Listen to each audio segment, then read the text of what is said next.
canceling my financial support for my son's wedding after his fiancée catfished him to test his loyalty. My name is Daniel. I am 51 years old, a father, and someone who has always tried to do what is right for my family. My son Jacob is 23 years old. He has always been bright, kind, and maybe a little too trusting for his own good. He works in IT and has always had a quiet, thoughtful nature. I raised him to be honest, to treat others with respect, and to take relationships seriously. That is why what happened recently shook me so deeply. Jacob got engaged about 4 months ago to a young woman named Emily.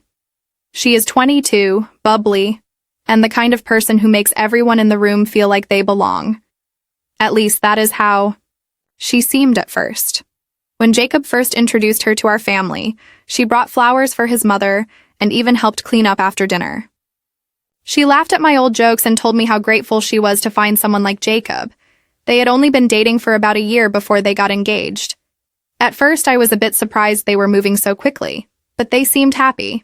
So, as a father, I wanted to support them. Jacob asked me if I could help pay for the wedding, and without hesitation, I said yes. I had been setting aside money for years for just this moment, my only son's big day. I felt proud and honored to help.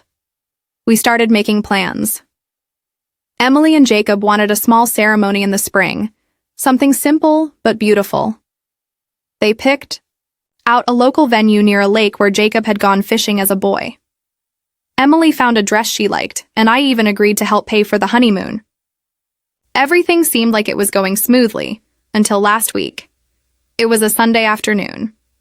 I had just finished mowing the lawn when Jacob came by the house. He looked like he had not slept in days. His face was pale, his eyes red. He sat down at the kitchen table and stared at his hands for a long time before saying anything. "Dad," he said quietly, "I need to tell you something." I sat down across from him, already feeling a knot form in my stomach. He was clearly troubled. "What is it, son?" He took a deep breath. "I was talking to someone on Tinder." I froze. I looked at him, not sure I had heard correctly. "Tinder?" I repeated, trying to keep my voice calm. He nodded slowly. I know. I messed up. I should not have even opened the app. I do not know what I was thinking. It was stupid." I did not yell. I did not say anything for a moment. I just looked at my son, the same boy I had taught to ride a bike, the same boy who used to run to me when he was scared. I could see the guilt all over his face. "I do not understand," I said quietly. "You are engaged. Why would you do that?" He looked down, ashamed. "I do not know. I was bored one night and I downloaded the app. I started chatting with someone. We talked a few times, nothing serious. I never met up with her, I swear. It was already bad. My heart was heavy. But then came the twist I never expected. The girl I was talking to. It was Emily." I blinked, confused. "What do you mean it was Emily?" "She made a fake profile," he said, his voice shaking. "She used a different name and pictures. She wanted to see if I would cheat. She set me up." At first, I did not believe him, but then he pulled out his phone and showed me the messages. I read through them, my heart sinking further with each one. Emily had created a fake identity. She had flirted with him, led him on, and when he flirted back, she revealed who she was. She had even saved screenshots of the chats. I sat back in my chair, stunned. This is crazy," I said, finally breaking the silence. Jacob nodded. "I know. I feel sick about it. I never should have texted her. But what she did, it just feels wrong, Dad." And I agreed. What my son did was not okay. He should not have even entertained the idea of flirting with someone else. But what Emily did, that was not trust. That was manipulation. Creating a fake account to test your partner's loyalty is not something healthy people do in a relationship. That is something people do when they already believe there is something wrong and are looking to catch someone in the act. I thought long and hard that night. I did not sleep.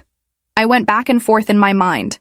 On one hand, I wanted to believe in second chances. People make mistakes, especially when they are young. But on the other hand, a marriage should be built on trust, not traps. The next morning, I called Jacob over again. I told him my decision. "I am sorry, son," I said, "but I cannot pay for this wedding. I cannot support a marriage that starts like this.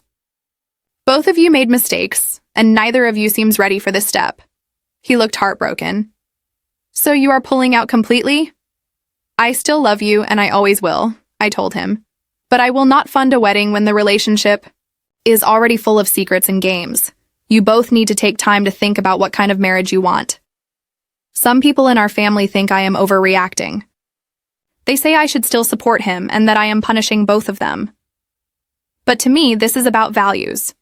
This is about what is right and what kind of message I want to send. If you need to test someone's loyalty by pretending to be someone else, then you do not trust them to begin with. And if you fail that test, then maybe you are not ready for the responsibility that comes with marriage." Jacob has not spoken to Emily since. I do not know what will happen next, but I do know this. Love is supposed to be honest. It is supposed to be kind. And sometimes the hardest thing to do is also the most loving thing, to step back and let someone learn the truth for themselves. Jacob and Emily had met in college. It was a rainy afternoon in the campus library when their paths first crossed.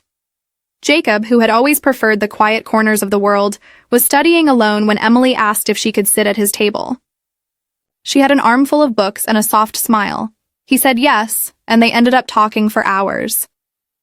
From that day on, they were nearly inseparable. They studied together, went for walks in the park, and spent weekends trying new recipes in the small apartment kitchen Emily shared with a roommate. Jacob had never dated much before her. He told me once that Emily made the world feel brighter and louder, in the best way. When he brought her home for the first time, I could tell he was serious. He looked at her like she was the only person in the room. She talked a lot, and he listened with a patient smile. My wife Linda warmed to her right away. She said Emily had good manners and seemed to truly care for Jacob. And for a while, I believed that too. They got engaged on a snowy evening in December. Jacob proposed in the very park where they had shared their first kiss, under a tree wrapped in white lights. He showed me a picture afterward. Emily was crying, holding her hands to her mouth in surprise, and Jacob looked happier than I had ever seen him. He told me she had said yes right away. I hugged him that night and told him how proud I was. "Marriage is a big step," I said. "But if you are sure, then I will stand by you." So when everything fell apart after the catfishing, I felt like the ground had been pulled out from under all of us. After I told Jacob I was pulling my financial support, he sat quietly for a long time. I could see the storm of emotions in his face, disappointment, sadness, and a trace of guilt. But he did not argue. He just nodded. "I understand," he said softly. I wanted to comfort him, but I also wanted him to understand that actions have consequences, even if they come from love. We talked for a while about trust, about how important it is in any relationship. I reminded him that love is not just about happy moments. It is also about how you handle hard ones. Later that day, Jacob went to see Emily. He said they needed to talk in person. He wanted to tell her that I had withdrawn support for the wedding, and explain why. I asked him if he wanted me to go with him, but he said no. This was something he had to do on his own. When he came back, his face told me everything before he said a word. His shoulders were slumped and his eyes looked tired again. "She did not take it well," he said. "She said I was trying to make her the bad guy. She said I was choosing you over her." "I did not ask you to do that," I told him. "No," he said, "but I do not think she really sees what she did wrong."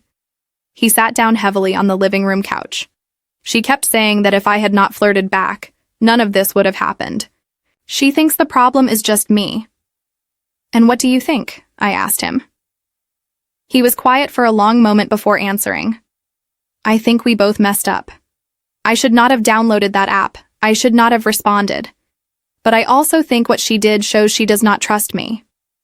And if we cannot trust each other, then what are we doing? I nodded. It was a painful truth, but an important one. That night, Jacob stayed over at the house. Linda made him some of his favorite comfort food, macaroni and cheese with grilled chicken. He barely touched it.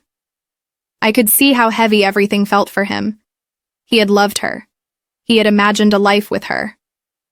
And now, all of that was slipping through his fingers.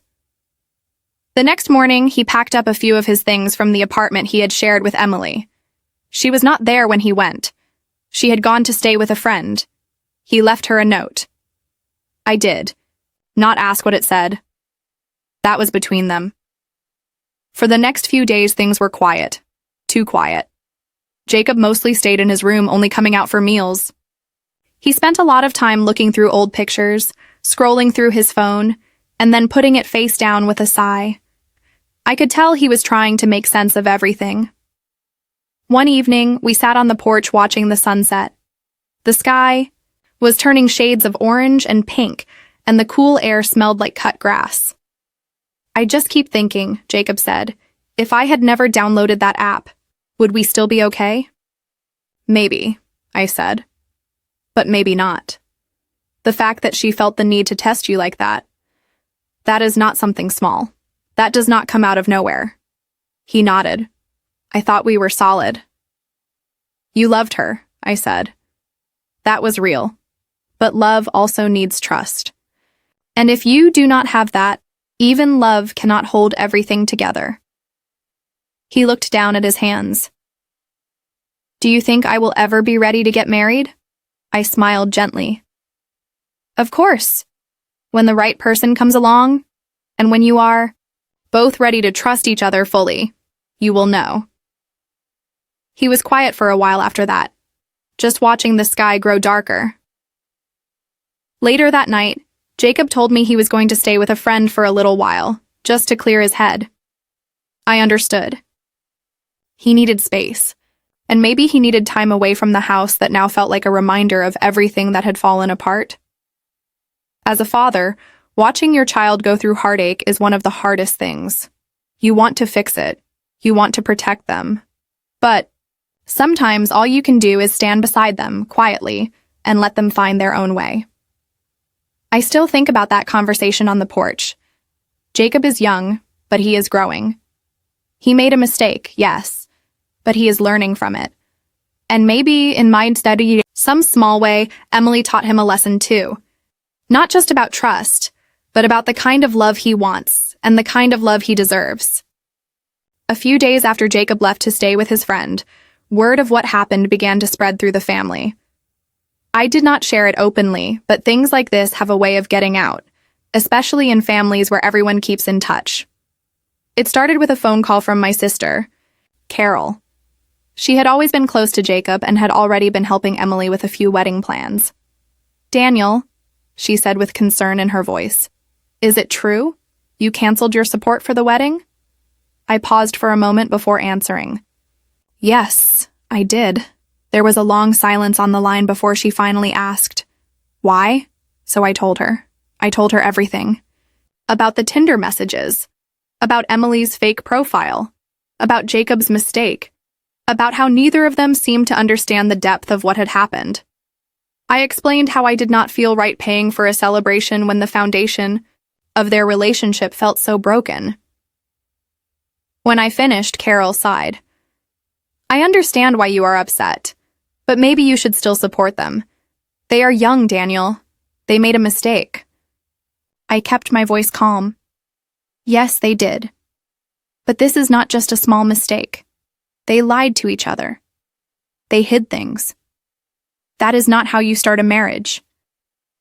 But pulling your support, it feels like you are giving up on them.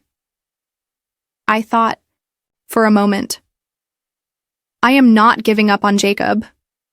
I am giving him space to learn and grow. And maybe this is the lesson he needs. That was just the first of many conversations. My brother David called next. Then my cousin Marla. Some people were angry. Others were curious. A few said they understood. But the most common response was confusion. Why would I punish them both? I did not see it as punishment. I saw it as drawing a line. A wedding is more than a party. It is a promise. And I believe that promise should come from a place of truth. One afternoon, Linda and I were sitting in the living room, talking over everything. She had been quiet through most of it, but I could tell it weighed on her heart too. "Do you think we were too hard on him?"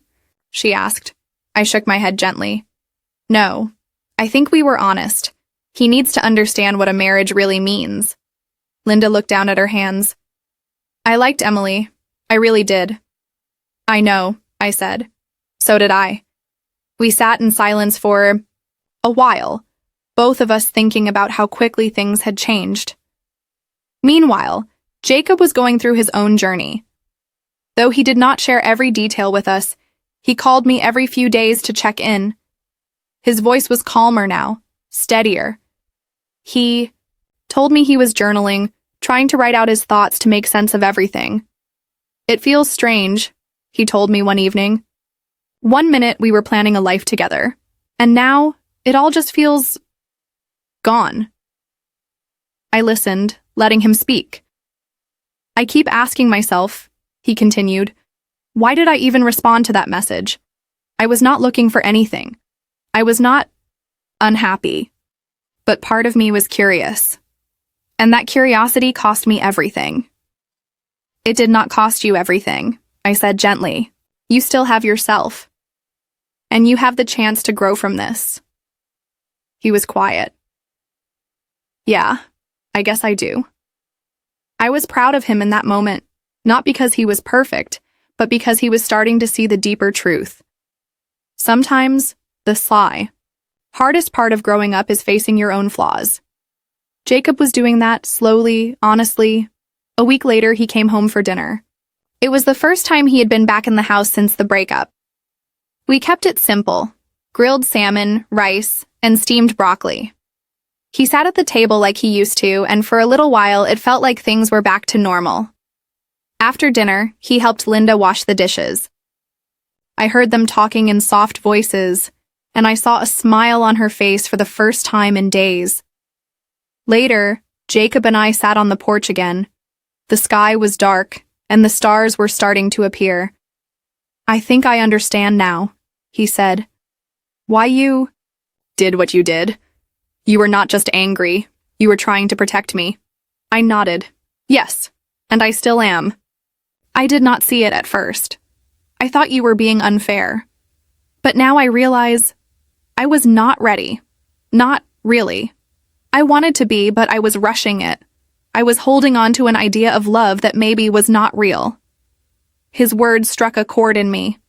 It takes strength to admit something like that. "I think I need to spend some time alone," he added. "Not jump into anything new, just work on myself." I smiled. "That sounds like a wise plan."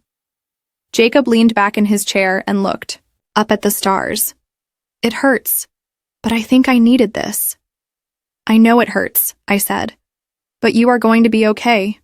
And when the time is right, the right person will come along, someone who trusts you and someone you can trust completely." He nodded. That night, as I watched him walk back into the house, I felt a strange mix of emotions: sadness, hope, and pride all tangled together. My son was learning, and sometimes the best lessons come not from what we gain, but from what we lose. As for Emily, we never heard from her again. She moved out of the apartment they shared and eventually deleted her social media accounts. I do not know what path she will take, but I hope she too reflects on what happened. Relationships are complicated. People make mistakes. But love built on games and secrets rarely lasts. Real love requires trust, honesty, and the courage to face the truth, even when it hurts. And as much as I wish things had gone differently, I believe everything unfolded exactly as it needed to. Weeks passed, and life slowly settled into a quieter rhythm. The wedding that was once filling our calendars with appointments, decisions, and excitement was now nothing more than a memory, one that felt like it belonged to another time. Jacob started coming around more often. He even helped me fix the fence in the backyard one Saturday morning. We worked side by side in the sunshine, just like we used to when he was a teenager. There was something comforting about it. Working together, not saying too much, but knowing we were both there for each other. We did not talk about Emily much anymore. The pain was still fresh, but Jacob seemed to be healing. He spent more time with friends, took long walks, and started volunteering at a local animal shelter on the weekends. He told me it gave him something good to focus on, something kind. One night while we were sitting around the fire pit in the backyard, he said something that stayed with me. "You know, Dad," he said, poking at the glowing embers with a stick. "I used to think love was all about how someone made you feel. The butterflies, the excitement, the way they smiled at you across the room. But now I think real love is about something else." "What do you think it is about?" I asked. He thought for a moment. "It is about safety. It is about being able to be yourself without fear. Not having to prove anything. Just knowing that the person beside you believes in you, even when you are not perfect." I nodded. "That is a wise way to see it." He gave a small smile. "I guess I had to go through this to learn that." That night, I realized that my son was not just recovering. He was growing. He was becoming the kind of man I had always hoped he would be. Not flawless, but thoughtful, honest, resilient. Linda and I continued to support him in small ways. We did not talk about money or weddings anymore. Instead, we talked about his dreams, his goals, his future. He mentioned wanting to go back to school and maybe finish a graduate degree. We encouraged him. The wedding may have been called off, but his life was still wide open, full of possibility. The rest of the family, little by little, stopped bringing up the past. Some apologized for judging too quickly. Others quietly moved on, realizing that sometimes things fall apart for a reason. One day, Jacob came home with a small stack of printed photos. He handed them to me with a sheepish look. "These were from before everything," he said, "from the engagement party. I do not want to keep them, but I also do not want to throw them away."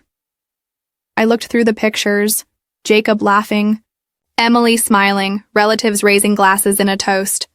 There was so much joy in those moments, so much hope. And yet, behind it all, now I could see something else too, something strained, forced, as if, even then, they were trying to convince themselves that everything was right. I placed the photos in a drawer. Maybe someday, when enough time has passed, you will want to look at them again. Not with regret, but with gratitude for what they taught you. He nodded. Maybe. The months passed, the pain dulled, and in its place, something stronger began to grow. Wisdom. Jacob never rushed into a new relationship. He took his time, he worked on himself, he read books about communication and trust. He even started seeing a counselor once a month just to talk things through. Not because he was broken, but because he wanted to build something better next time. As his father, I could not have asked for more. One morning, almost a year after the engagement ended, Jacob and I went fishing. It was at the same lake where he and Emily had planned to get married. We stood in the cool morning air, the sun rising slowly over the water. He cast his line into the lake and looked out over the calm surface. "You know what the hardest part was?" he said. "What?" "Forgiving myself. Not for the messages, not for the wedding falling apart, but for ignoring the warning signs, for pretending everything was fine when it was not." "That is a hard thing to admit," I said, "but it takes strength." He nodded. "I am still learning, but I think I am finally at peace with it. So was I." In the end, this story is not just about a canceled wedding or a broken engagement. It is about the quiet courage it takes to step back and ask, is this really what love is supposed to feel like? It is about choosing truth over comfort, growth over appearance. Jacob and Emily may not have ended up together, but both of them walked away with something more important, clarity. And sometimes that is the best kind of ending a story can have.